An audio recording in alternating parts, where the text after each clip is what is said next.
영적으로 깨어있는 성도는 주님의 목소리에 민감합니다. 주님의 약속, 주님의 말씀에 민감성을 가지게 됩니다. 주님의 재림을 기다리는 성도는 필연적으로 그날을 소망을 하며 주님이 나와 함께 하심을 믿습니다.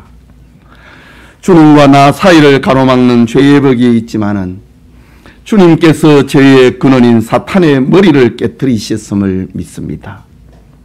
지금은 거울로 보는 것처럼 희미하지만은 주님이 열어놓으신 기도의 창으로 인생의 낮과 밤에 주님을 찾고 만나고 교제하게 됩니다. 우리 죄를 위해 십자가에 죽으신 주님은 지금도 우리를 지켜보고 계십니다. 우리를 보시되 사자처럼 무서운 눈으로 노려보는 것이 아니고 어린 양처럼 사랑스럽고 온유한 눈으로 바라보십니다. 우리를 위험에서 지키고 보호하시기 위함입니다. 우리를 진리 가운데로 인도하기 위함입니다. 이름도 없이 빛도 없이 행한 선행을 상급으로 갚아주기 위하여 우리를 지켜보고 계십니다. 그렇다면 주님을 기다리는 성도는 어찌 살아야 할까요? 주님의 일을 하다가 어려움을 만나도 그 마음이 변하지 말아야 됩니다. 우리를 신부로 맞이하시는 주님 재림의 날을 기다리며 살아야 됩니다. 아가서는 주님과 성도의 이런 아름다운 사랑을 담고 있는 성경입니다. 이 시간 일어나서 함께 가자라는 제목으로 은혜 받고자 합니다.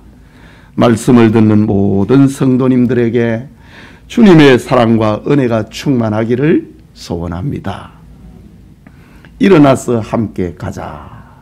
이 말씀은 첫째로 일어나서 함께 가자고 초청하시는 주님의 소리입니다. 본문 10절을 보면은 나의 사랑하는 자가 내게 말하여 이르기를 나의 사랑 내 의협분 자야 일어나서 함께 가자 라고 합니다. 성도들을 상징하고 있는 술람미는 자기를 부르신 주님께 나의 사랑하는 자라는 가장 아름다운 표현을 쓰면서 주님을 향하여서 그렇게 부릅니다. 이것은 성도가 주님을 부르는 한결같은 이름입니다. 나의 사랑하는 자. 인간 사회의 연인들 사이에도 이런 호칭은 종종 사용되기도 하지요.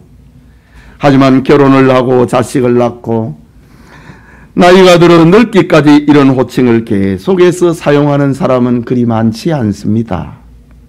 이유는 연애할 때의 뜨거운 사랑이 식어지고 무감각해지고 당연해지고 때로는 원수 덩어리가 되고 어떤 사람은 체면 때문에 어떤 사람은 자식 때문에 사는 사람도 있다고 합니다. 그러나 성도가 주님을 향하여서 나의 사랑하는 자라는 호칭은 늙어 백수가 되어도 아니 천국에 가서도 영원히 부를 주님의 이름입니다. 주님과 성도의 사랑은 나이가 든다고 식어지지 않습니다. 환경이 바뀐다고 변할 수 없습니다. 주님을 향한 성도의 사랑은 나이가 들수록 환경이 바뀔수록 삶이 어려울수록 더 간절해지고 더 뜨거워지는 사랑입니다. 이유는 십자가의 피로 이룬 주님의 사랑을 주님께서 우리 속에 담아주셨기 때문입니다. 우리가 잘 아는 다윗은 주님을 사랑했습니다. 하지만 다윗은 왕이 되고 타성에 젖을 때에 주님 사랑이 식어지고 말았습니다. 그는 충신의 아내 밧세바를 빼앗고 충신 우리아를 적진에 보내서 죽여버렸습니다. 하나님의 계명을 두 가지나 범하고 만 것입니다. 하나님을 사랑한다던 다윗은 악에 악을 더하는 낭떠러지에 떨어져 버리고 말았습니다. 그러나 다윗은 나단 선지자로부터 죄를 지적받을 때에 울었습니다. 회개했습니다. 그리고 하나님 사랑을 회복해 달라고 기도하게 됩니다.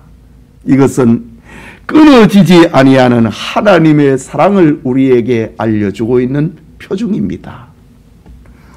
주님의 제자 베드로 역시 주님을 누구보다도 사랑했습니다.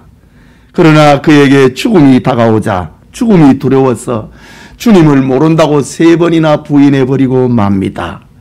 모른다라는 정도가 아니고 주님을 저주해버리고 맙니다. 하지만 베드로는 주님을 부인한 것이, 주님을 모른다 한 것이, 주님을 저주한 것이 부끄러웠습니다. 괴로웠습니다. 울었습니다. 회개했습니다. 마음속에 주님을 향한 사랑은 진실이고 사실이었기 때문입니다. 이런 베드로에게 부활하신 주님이 찾아오셨습니다. 주님이 말씀하십니다. 요한의 아들 시몬아, 네가 나를 사랑하느냐? 라고 물었습니다. 그때 베드로는 대답합니다. 내가 주님을 사랑하는 줄 주님께서 아시지 않습니까? 라고 대답합니다. 이것이 바로 성도의 주님 사랑입니다. 연약에 빠질지라도 다시 회복되는 주님 사랑, 넘어질지라도 다시 일어나는 성도의 주님 사랑, 이것은 우리를 향한 주님이 변함이 없기 때문입니다. 우리가 주님의 손을 잡고 있는 것 같아도 주님이 우리를 놓지 않기 때문입니다. 이것은 십자가를 통하여서 우리 마음에 새겨주신 하나님의 영원한 사랑입니다. 그 주님께서 성도들을 향하여 말씀하십니다. 나의 사랑, 나의 예쁜 자야, 일어나서 함께 가자 라고 말씀하십니다. 주님의 초청이지요. 이것은 주님을 따르다가 낙심하고, 주님을 따르다가 실망하고, 주님을 따르다가 주저앉아 있는 저 술람미 여인, 바로 오늘의 성도들을 향한 주님의 음성입니다. 성도를 다시 일으켜 세우는 위로의 음성입니다. 일어나서 함께 가자. 이것은 궁극적으로 성도를 천국에 데려가시는 주님의 소리이기도 합니다. 지금 우리는 성경을 통해서 주님의 초청을 받고 있지만은 잠시 후에는 우리의 주님의 음성을 우리의 귀와 마음에 직접 듣게 될 것입니다. 본문의 술람미 여인같이 주님의 초대를 기쁨으로 영접하고 일어나 주님과 함께 가는 우리 성도님들 다 되시길 소원합니다. 그게 둘째로 일어나서 함께 가자. 이 말은 함께 갈 때가 되었음을 알려주는 주님의 소리입니다. 때가 되었다 이거지요. 신랑 되신 주님이 성도에게 일어나서 함께 가자는 그 때는 언제인가? 오늘 성경은 겨울이 지나고 비가 그쳤다고 합니다. 본문 11절의 말씀이지요. 겨울도 지나고 비도 그쳤다. 일어나서 함께 가자. 여러분, 겨울은 찬바람이 몰아치고 온도가 떨어지고 풀은 마르고 나무에 앙상한 가지만 드러내는 계절입니다. 겨울은 성도가 세상에서 어떻게 살았는지를 말하고 있는 표현이기도 합니다. 세상에서 성도가 당하는 환난과 고통을 겨울이라고 표현합니다. 또한 비가 그쳤다고 합니다. 이스라엘의 겨울은 바로 우기입니다. 겨울에 내리는 비는 내리자마자 얼어붙기 때문에 사람들로 하여금 더욱 힘들고 고통스럽게 만듭니다. 겨울이 지나고 비가 그쳤다. 일어나서 함께 가자. 주님을 따르는 성도의 삶은 좁은 길이고 찾는 이가 적은 고난이 있습니다. 차가운 비까지 내리는 환난과 시련이 있습니다. 어떤 성도는 이중고, 삼중고를 겪게 됩니다. 가정에 고민거리가 생겼는데 회사에 공경까지 처했습니다. 거기에다가 경제적인 궁핍까지도 찾아옵니다. 육신이 고통스러워 쓰러질 지경인데 심적 고통까지 몰려옵니다. 주님의 재림이 임박하면은 성도들의 이런 환난은 절정에 달하게 될 것이라고 말씀해 주셨습니다. 그러나 주님의 오심과 주님의 목소리는 겨울의 추위도 겨울비의 고통도 끝낼 것입니다.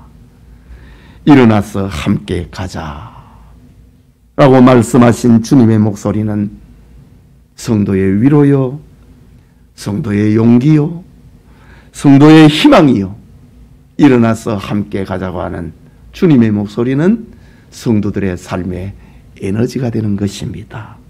이런 축복이 우리와 함께 하기를 기원합니다. 계속해서 지면에 꽃이 피는 때라고 합니다. 12절이지요. 지면에는 꽃이 피고 라고 합니다. 겨울 내내 땅에 묻혀있던 식물은 화창한 봄이 오면 생명의 싹을 내고 꽃을 피우게 됩니다. 오늘 주님의 찾아오심, 일어나서 함께 가자고 하는 주님의 목소리는 이제 묵은 땅에서 돋는 새싹이요 꽃과 같은 것입니다. 주님의 소리는 우리의 삶의 꽃입니다. 장차 주님이 재림하시면은 땅속에 묻혀있던 모든 성도의 육체는 신령한 몸으로 부활할 것입니다. 이것은 마치 땅속에서 생명의 삭이 나와서 꽃을 피우는 것과 같을 것입니다. 그날을 소망하면서 주님과 함께 가는 그런 삶, 주님과 함께 가는 꽃을 피우는 여러분의 삶이 되기를 축복합니다. 계속해서 새가 노래할 때라고 합니다. 12절이지요. 새가 노래할 때가 이르렀는데 비둘기의 소리가 우리 땅에 들리우나 라고 합니다. 여러분, 아가서는 시입니다. 시에는 많은 의미를, 많은 사연을 담고 있는 겁니다. 여기 새가 노래할 때라고 하는 말은 겨울에 음출했던 새들이 봄이 오자 고통을 잊어버리고 기쁨을 노래하는 것을 말합니다. 비둘기의 소리는 주님의 찾아오심을 알리는 소망의 소리요, 생명을 불어넣는 소리요, 모든 실패와 좌절을 극복하게 하는 희망의 소리입니다. 새에 노래할 때가 이르렀는데 비둘기의 소리가 우리 땅에 들리는구나 라고 합니다. 이것은 주님의 재림을 알리는 천사의 나팔 소리와 같은 것입니다. 사실 우리에게 있는 얼음장 같은 염려와 불안, 근심과 걱정, 그리고 고난의 날은 언제 끝날지 모릅니다. 그러나 대륙을 오고 가는 철새가 날아오면은 봄이 되듯이 주님의 오심은 우리의 염려와 근심과 걱정을 다 끝낼 것입니다. 그러므로 성도는 그날을 소망하며 일어나서 주님과 함께 가는 용기를 내어야 된다라는 말입니다. 계속해서 그때는 무화과가 있고 포도나무 꽃이 향기를 토하는 때라고 합니다. 읽은 본문 13절이지요. 무화과 나무에는 푸른 열매가 익었고 포도나무는 꽃을 피워 향기를 토하는구나. 나의 사랑, 나의 어여쁜 자야, 일어나서 함께 가자 라고 합니다. 여기 무화과 나무와 포도나무는 이스라엘을, 그리고 오늘의 교회를 상징합니다. 무화과 나무가 익었고 포도나무는 꽃을 피워 향기를 토한다. 이것은 무엇을 말하고 있습니까? 추수밭의 현장을 말합니다. 추수의 현장을 말합니다. 추수의 현장에서 일어나서 나와 함께 가자라고 합니다. 이것은 세상에 살고 있는 성도들이 무슨 일을 해야 하는지를 알려주는 말입니다. 주님이 이루어 놓으신 추수밭의 현장을, 주님이 이루어 놓으신 구원을 만민들에게 알려서 그들을 구원하러 가자고 하는 주님의 말씀입니다. 주님께 초대받은 성도님, 일어나서 주님과 함께 추수하는 그런 은총이 있기를 소원합니다. 마지막으로 일어나서 함께 가자. 이것은 성도의 하나님 사랑을 알기 원하시는 주님의 소리입니다. 하나님을 사랑하는 것, 주님이 알고 싶다고 하는 소리입니다. 본문 14절에 바위 틈 낭떠러지 은밀한 곳에 있는 나의 비둘기야, 내가 네 얼굴을 보게 하라. 네 소리를 듣게 하라.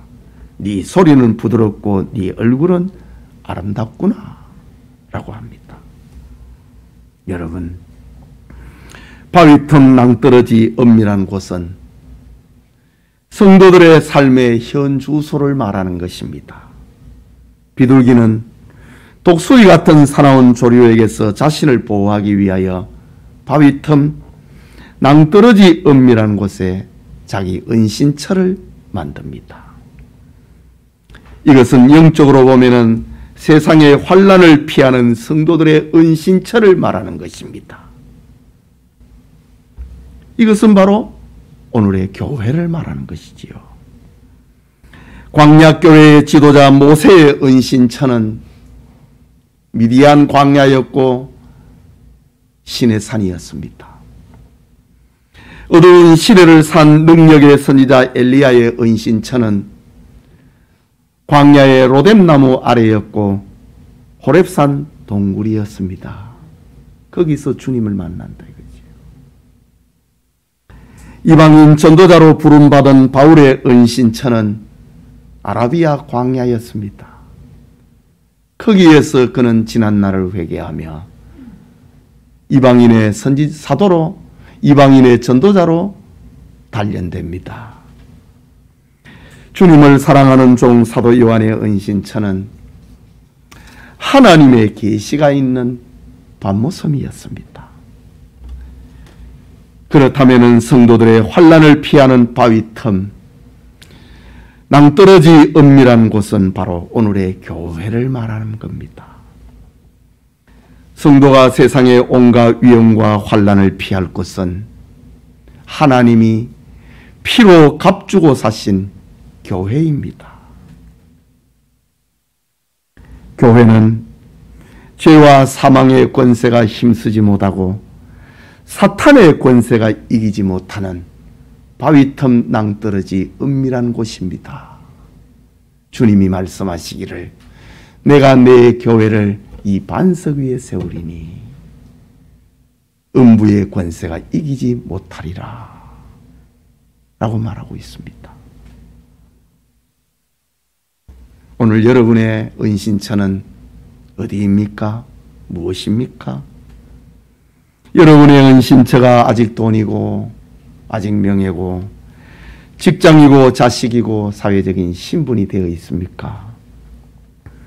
술람미 여인처럼 주님의 몸된 교회, 죄와 사망의 권세가 힘쓰지 못하고 사탄의 권세가 이기지 못하는 바위틈 낭떠러지 은밀한 곳, 주님의 교회를 피난처로 삼으시길 소원합니다.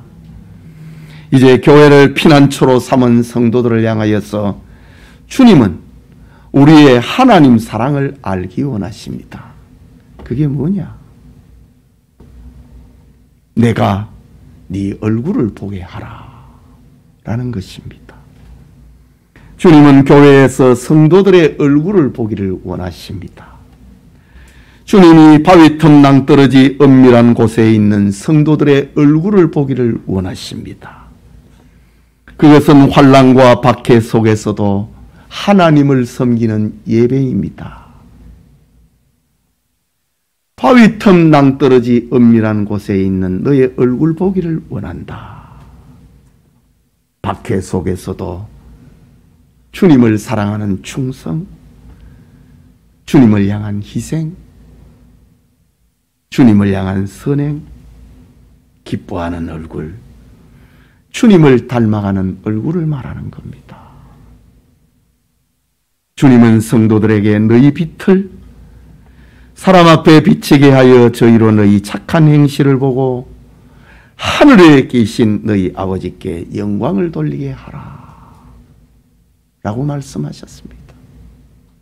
너의 얼굴을 보이라. 주님께 주님을 사랑하고 있다고 하는 그 얼굴을 바위 틈 낭떠러지 은밀한 곳에서 주님께 얼굴을 보이는 성도님 되시기를 바랍니다. 계속해서 내가 연결되는 말이지요. 네 소리를 듣게 하라.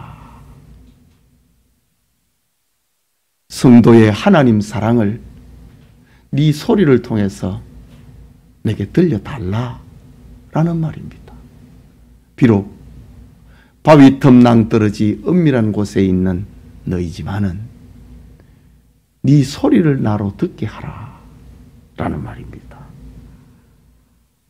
그것은 환난과 핍박 중에도 낙심하지 않고 부르짖는 기도 소리를 말하는 것이지요. 그것은 주님을 향한 감사와 찬송의 소리를 말하는 것입니다. 하나님의 말씀을 읽고 은혜를 받고 있는 소리를 말하는 겁니다. 형제가 연합하여 교제하는 소리입니다. 주님이 이루어 놓으신 구원을 전하는, 전도하는 소리입니다. 주님은 성도들에게서 이런 추수꾼의 소리를 듣기를 원하신다 라는 겁니다. 이유가 무엇입니까? 본문 14절 마지막에 기록합니다. 내 소리는 부드럽고 네 얼굴은 아름답구나. 주님은 우리의 얼굴을 통해서, 우리의 소리를 통하여서 하나님의 나라를 세워가기를 원하신다. 이것이 우리를 향한 하나님의 뜻이다. 네 소리는 부드럽고 네 얼굴은 아름답구나. 성도들을 통하여서 주님을 사랑하는 것이 나타나고 주님이 이루어 놓으신 그 구원을 전하는 그 소리는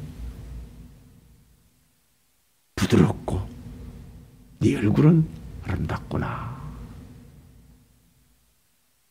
라고 하십니다. 사랑하는 성도 여러분, 우리는 지금 성경을 통해서 주님의 음성을 듣고 있습니다. 하지만 잠시 후에 주님의 음성을 우리 귀로 듣고 주님의 얼굴을 대면하여 보게 될 것입니다. 그날에 우리는 모든 환난과 근심과 공포에서 벗어나 주님과 함께 저 영원한 천국에 있을 것입니다. 그렇다면 성도는 세상 피난처인 교회에서 주님께 얼굴을 보여야 합니다. 예배와 헌신과 충성과 희생과 사랑의 얼굴을 보여야 됩니다. 주님께 내 목소리를 들려드려야 됩니다. 그것은 기도의 소리요, 감사요, 찬송이요, 성경을 읽는 소리요, 예수님을 믿으라고 전도하는 소리입니다. 우리가 살고 있는 세상은 말세를 당하여서 주님의 초청에 무반응하고 무감각해진 세상이 되어 있습니다. 피리를 불어도 춤추지 않고 슬피 울어도 가슴을 치지 않는 시대를 우리는 살고 있습니다. 그러나 주님의 신부된 우리는 주님의 음성을 들어야 됩니다. 일어나서 주님과 함께 가야 됩니다. 주님이 알려주신 때를 분별하고 때를 얻든지 못 얻든지 주님의 뜻을 이루어야 됩니다. 주님을 사랑하고 있음을 우리의 얼굴을 보이고 주님께 목소리로 나타내야 하는 것입니다. 일어나서 함께 가자 라는 주님의 음성을 듣는 축복이 예배드리는 모든 성도님들과 함께 하기를 소원합니다. 우리 같이 기도합시다. 말씀을 받았습니다. 일어나서 함께 가자. 바위 틈 낭떠러지 은밀한 곳에 살고 있는 성도들, 오늘 우리 이 시대가 바위 틈 낭떠러지 은밀한 곳에 우리가 살고 있습니다. 그러나 주님은 우리의 얼굴 보기를 원하시고 우리의 목소리 듣기를 원하십니다. 이것이 우리가 하나님을 사랑하고 있다고 하는 증거이기 때문입니다. 주님은 우리를 통하여서 자신이 세우신 교회를 건강하게 만들기를 원하고 하나님의 나라가 확장되기를 원하고 있습니다. 일어나서 낙심과 실망과 좌절에서 머물지 말고 일어나서 나와 함께 가자.